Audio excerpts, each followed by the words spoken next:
This is Valley News Live at 5. Good afternoon, everyone. A local infectious disease expert says it's too soon to tell which COVID-19 vaccine is more effective at preventing breakthrough infections when someone who is fully vaccinated against COVID-19 tests positive for the virus. Sanford experts say 7 out of their 32 patients who are hospitalized with COVID-19 are breakthrough infections. Valley News Team JC Dodd investigates. As of today, that data is not available as to which vaccine has X number of breakthroughs relative to the other. Infectious disease expert Dr. Bertha Aye says although the answer to which vaccine is most effective against breakthrough infections is not yet available, the CDC is collecting data. Numbers that show out of more than 176 million fully vaccinated people in the United States, 11,440 were hospitalized for COVID-19, and 70% of them were over the age of 65. In essence, this is a really minuscule number. To have these small breakthrough cases is in no way suggesting that the vaccines don't work. Dr. A pointed to other vaccines and their efficacy rates, like the measles, which is 97% effective, polio, which is 70 to 80% effective, and even the flu shot, which is 40 to 60% effective. She says with the COVID-19 vaccine's efficacy rates against severe illness ranging from 80 to 90%, they're effective at preventing hospitalization and death from the virus. Sanford's Dr. Avish Nagpal agrees. None of the vaccinations are 100% effective, but they are effective enough that they keep you out of the hospital and away from the ventilators. While fully vaccinated people who test positive for COVID-19 tend to have mild to moderate symptoms, transmission of the virus can still occur. Dr. Aye says she believes the way out of the pandemic is through herd immunity, where 80% of the community is vaccinated. In Fargo, JC Dodd, Valley News Live. Dr. Aye also says since breakthrough infections can happen, both unvaccinated and vaccinated people should wear masks to stop the spread of COVID-19. Speaking of that, a Minnesota judge rejected a request by concerned parents to enforce a statewide mask mandate in all schools. The judge saying the court was gravely concerned about the COVID risks for children, but the court lacks the authority to order Governor Walz to issue the mandate. The legal challenge tried to force the governor to declare a peacetime emergency and follow it with a mandate. Fargo police say since the start of the school year, they've received 22 reports from school bus drivers on a variety of violations they've seen on roads in town. Police say of those, 8 tickets have been issued and 8 others are still under investigation. Authorities add that the number of violations is likely much higher than what's being reported to them. They want to remind you, drivers, you must stop when a school bus has activated its flashing red lights, stop sign control arm, or safety strobe lights. They say a violation of this ordinance results in a $100 fine and 6 points off your driver's license. We've been dealing with some strong wind throughout much of the day. Makes you wonder what it might be blowing in. Let's check in with Valley News Live's chief meteorologist, Hutch Johnson. Hutch? Mike, thanks so much. Yeah, breezy with gusts over 30 miles per hour at times, and all we're seeing here in the FM area blow in are a few clouds, but that's not the case for all of our area. Here is a look at that radar. We're seeing showers and a few rumbles of thunder from time to time formed in northeast North Dakota, now moving into northwest Minnesota. Remember, areas from portions of Norman County all the way through Polk County up toward northwestern parts of Beltrami County in exceptional drought. So any rain here is always beneficial, particularly after this dry summer. Here's a look at a little closer at the amount of lightning really diminishing. The rain is going to add up to a few tenths of an inch in much of northwest Minnesota. These are all moving northeast at 35 miles per hour. Becomes more sparse down south. It is hot out west with temperatures challenging 90 degrees in the far west this afternoon. We're cooler in the 60s off to the east where the showers are taking hold. We stay dry here in the FM area for the evening. Temperatures sneaking down into the 60s. The cloud cover keeps us from getting too cold too quickly. And Mike, we have declared tomorrow a first alert weather day. Slight risk of severe storms in the area you see in dark green and yellow. I'll have hour by hour details on when and where, and also more overnight storms to talk about here in a minute. Information good to know. Thanks, Hutch. You bet. Newly filed court documents shed a disturbing light on last week's homicide in Moorhead. 26-year-old Idris Haji Mohammed of Rochester, Minnesota, is charged with second-degree murder with intent, but without premeditation, for the shooting death of 32-year-old Abdi Abdi of Fargo.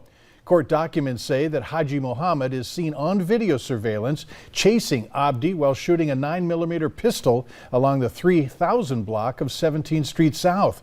At one point, as Abdi lay on the ground, Haji Mohammed is said to have fired several shots into Abdi's body at point-blank range and killing him. It's unknown what motive there was in this case and the relationship that the two had. Attorneys are asking a judge to dismiss the first-degree manslaughter charge against a former suburban Minneapolis police officer who shot and killed Dante Wright. Former Brooklyn Center officer Kim Potter says she mistakenly drew her gun instead of her stun gun.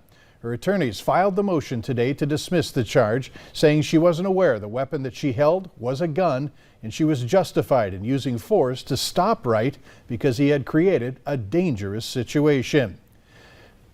The Minnesota Supreme Court has overturned the murder conviction of a former Minneapolis police officer. Mohammed Noor was convicted of third-degree murder and second-degree manslaughter in the death of Justin Damon back in 2017. Now that case is headed back to district court, where he'll be sentenced on the manslaughter charge. He has already served more than 28 months of this murder sentence. If sentenced to the presumptive 4 years of manslaughter, he could be eligible for supervised release around the end of this year. Fargo's Liquor Control Board not long ago decided to recommend continuing the suspension of the Africa Bar and Restaurant in South Fargo.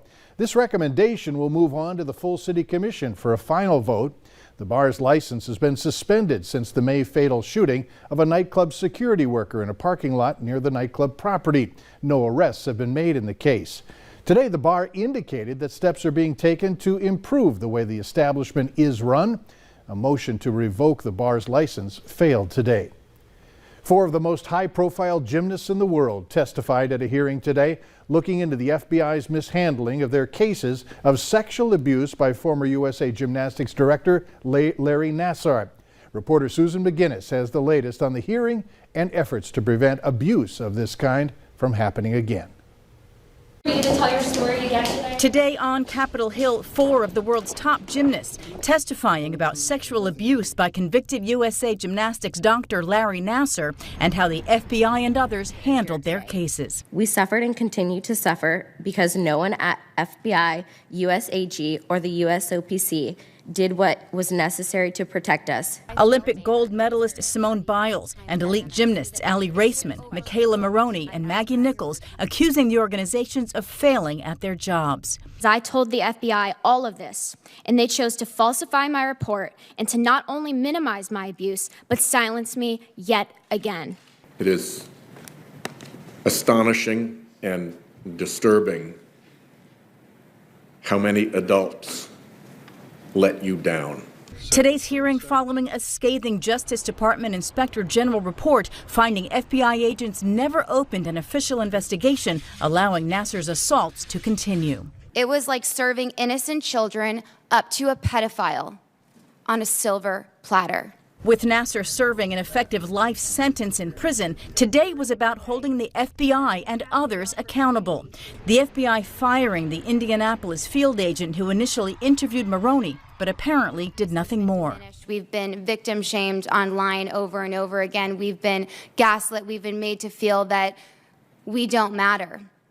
And by these organizations. Senators also grilling the FBI director, who was not leading the agency at the time. This man is on the loose molesting children, and it appears that it's being lost in the paperwork of the agency. I don't have a good explanation for you. How much is a little girl worth? Lawmakers hoping these high-profile athletes shining a new spotlight on their abuse will help ensure it never happens again. The FBI and the Justice Department also under fire today from senators asking why there have been no further prosecutions. Back home, the Minnesota State Patrol is hiring and has adopted a new way to get people in the door. It's called the Law Enforcement Training Opportunity, or for LEADO. Applicants, no law enforcement experience is needed. All you need is a 2 or 4 year degree in any field. If you're accepted into the program, the State Patrol pays for your schooling and pays you a trooper trainee salary at the same time. The program is open to all, but there's a renewed focus on women and people with diverse backgrounds. We want to have a workforce that reflects the community that we interact with. The State Patrol is also accepting traditional candidates with law enforcement experience. You have to be 21 to apply. Applications are being accepted until the 19th. Dakota High School, previously known as Woodrow Wilson High School, held an opening ceremony today commemorating the school's new name. The high school is still at the same spot. That's the Agassi building along South University Drive in Fargo. The school's name change came after controversial issues during the Woodrow Wilson administration. You know, hearing the message, you know, from everyone I've talked to, it was a very positive thing, and it was very honorable, you know, to have them change the name to Dakota High School. The name Dakota was chosen from input from the public. The Fargo School Board made the final selection back in December. The school mascot is the meadowlark, which of course is North Dakota's state bird. Improvements could be coming to a stretch of Interstate 94 in West Fargo, and the State Transportation Department is asking for your feedback and suggestions. The proposed improvements are for a 3.5-mile stretch from east of exit 342 to west of exit 346, with construction to both the east and westbound lanes. Work will be done next summer and again in the summer of 2023. It'll include a price tag of $18 million. To learn how to submit your feedback, just visit our website at valleynewslive.com. Later on Valley News Live at 5, if you're in the market for a new home or just looking, doors will be opening soon. But next, we have a few clouds here in the FM area, but our northern neighbors seeing some showers and a few rumbles of thunder dash through, mainly northwest Minnesota. The rest of us look to have a quiet evening. Thursday will bring chance of strong, maybe even severe storms. I'll have the latest in your hour-by-hour forecast right after this.